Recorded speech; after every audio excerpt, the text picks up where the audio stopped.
We're here, Celestia said. Go tell the others. Twilight flew back to the basket and began to lower them down to the mountain tops below. Once their basket touched the snow-covered ground, they dropped sandbags and hopped out. Celestia landed in front of them and pointed her hoof several yards ahead. This way, she said as the wind made her cloak dance harder than ever. Applejack, we need you to mark our progression. Soon we will climb downward to the mouth of the cave. Fluttershy, I'll be needing you up front with me in a bit. Don't you worry, Princess, said Applejack, getting her trusty sack out. You can count on me. I'll make sure we know exactly where to go on the way back. Twilight began to put the instructions together in her head. Something didn't feel right. From what Celestia had told them, the path was straightforward, and in case any weather changes were on the horizon, there should be no problem for them to find their way back once their job was done. So why would Celestia have Applejack put down markers? As the group trekked forward, Twilight galloped ahead to Celestia and placed Spike on her back before hurrying back to her friends. She would tell them about their mission, but for some reason, she decided to withhold information from Spike. Celestia saw what Twilight was doing and didn't attempt to interrupt.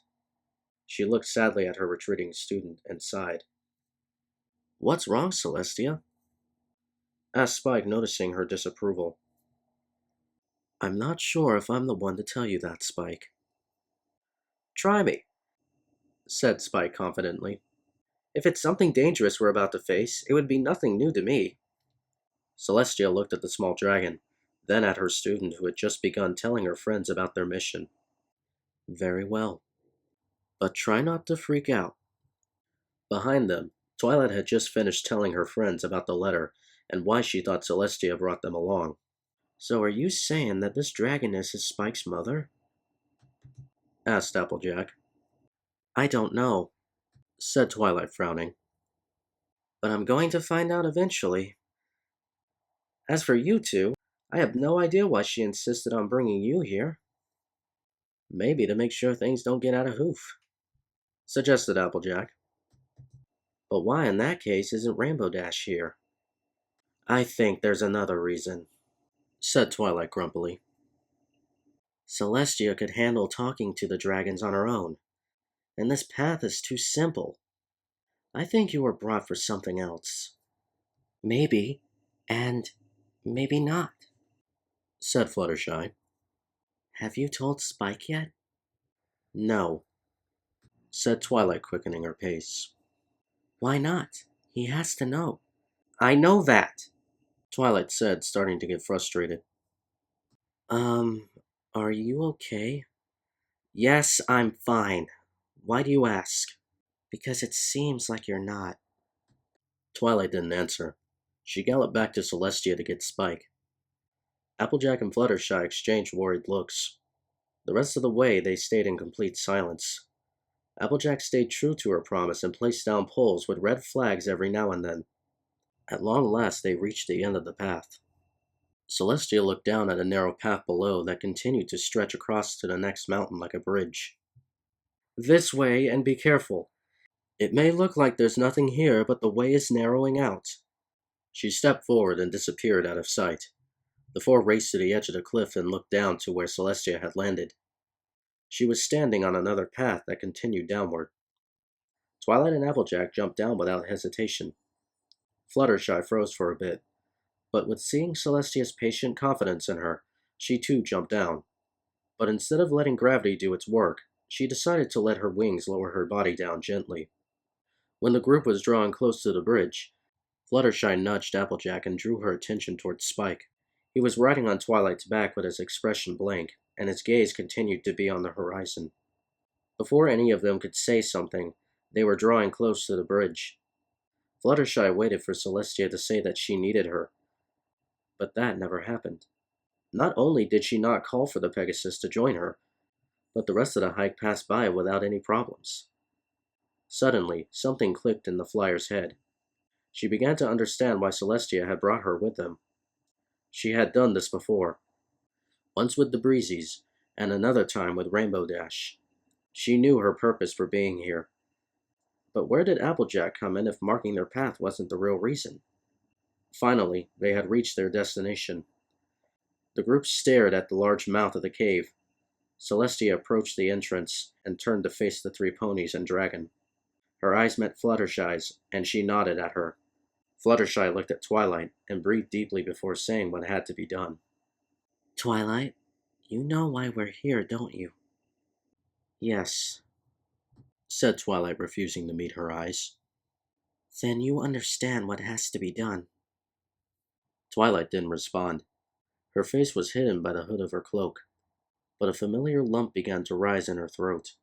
Still, Fluttershy pressed on. I know it has to be hard, but Spike... I already know, said Spike from Twilight's back. He leaped off and looked up into his guardian's face. It's weird, isn't it? I was raised by you and the others, and now, here we are about to meet her. Spike, started Twilight. I want to see her too. I need to know if it's true. I know, Spike, said Twilight bravely. But what if it isn't her? And what if it is? Asked Spike. I mean, she's the one who would know. Again, Twilight didn't answer. She could feel her eyes growing wet, but she couldn't take her eyes off the dragon she had known since his birth. They'd been through so much together, and now, here they were. Fluttershy placed a hoof on her friend's shoulder. Twilight, it's time. Twilight was about to protest, but Applejack stepped in. She too had swallowed her sadness and faced her friend.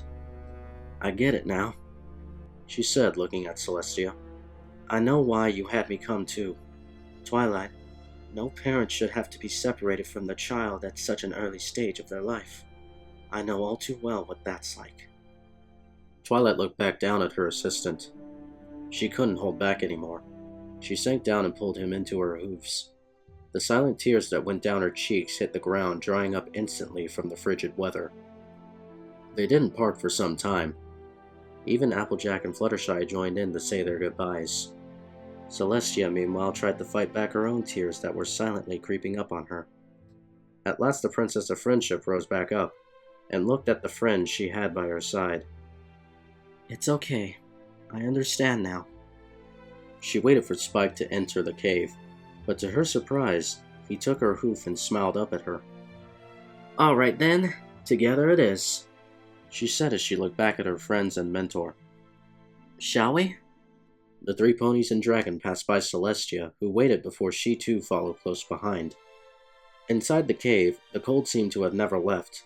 Their breaths were seen as the two alicorns lit their horns and continued on their way. Their hoof steps echoed in the dark as they headed deeper into the unknown. Suddenly, they could hear something up ahead.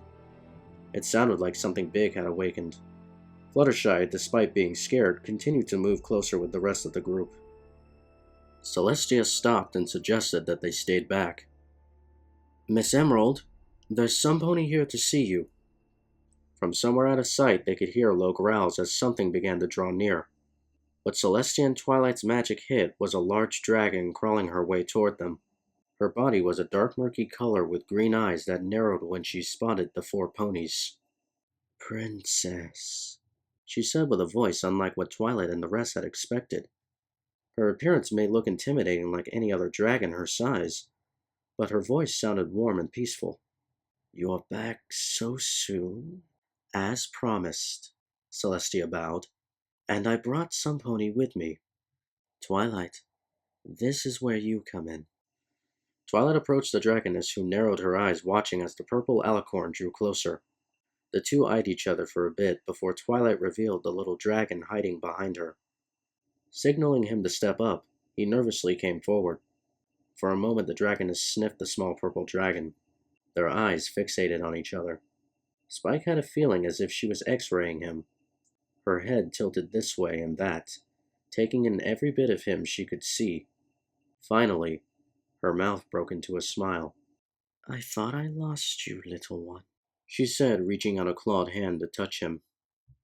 I'm here now, Spike said, smiling back. Wow, I'm actually taller than I thought. You will be in time, said Miss Emerald. As the two stared into each other's eyes, the four ponies took that moment to back out of the cave. When they reached the outside, they discovered that the heavy wind from earlier had died out. Celestia placed a hoof on Twilight's shoulder. I'm proud of you, She said warmly.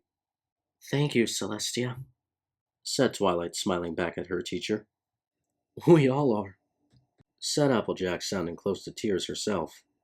Boy, it's going to be hard explaining this to every pony else once we're back home. What would Rarity think? Twilight chuckled in agreement.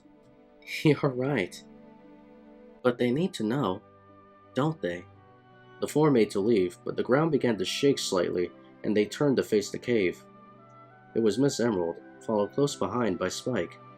Now that Spike's mother was free to let her body rise to a normal position, she was taller than they had originally thought. She lowered her head down to her son, who hugged her. Her green eyes met Twilight's.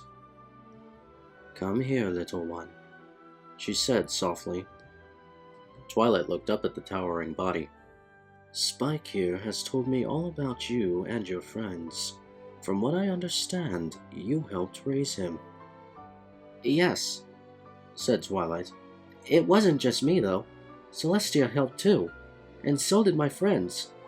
Together, we made Spike a part of our families. I can see you mean a lot to him, said Miss Emerald. And he means the same to you. He's the first friend I've ever had, said Twilight, feeling the tears coming back. Before I moved to Ponyville, he and I looked after each other. I see, said Miss Emerald, looking deep into Twilight's eyes. I had to make sure for myself. You truly are the one I have to thank for looking after him. You even named him Spike. She turned her attention to the small dragon at her feet. Are you sure this is what you want? Yes, said Spike, leaving the dragon nest and taking Twilight's hoof. Meeting you has been a dream come true, and I promise I'll never forget you. Nor I you, said Miss Emerald sweetly. You continue to look after him for me, would you? Of course I will, said Twilight, looking up at the dragoness. And so will we, said Fluttershy, stepping forward with Applejack. Miss Emerald looked down at her son and the three little ponies. She could see clearly now that her little dragon was in safe hooves. With one last look at Twilight and Spike, she turned back and headed inside her cave. When Spike turned to see the rest of his friends, both Fluttershy and Applejack hugged him before he hopped back onto Twilight's back. With their group still whole, the five made their way back to Ponyville. Once they were back in the basket of the hot air balloon, Spike and Twilight looked back at the mountains, where they were sure that Miss Emerald was watching them, as they, along with Princess Celestia, Fluttershy, and Applejack, became lost in the sky.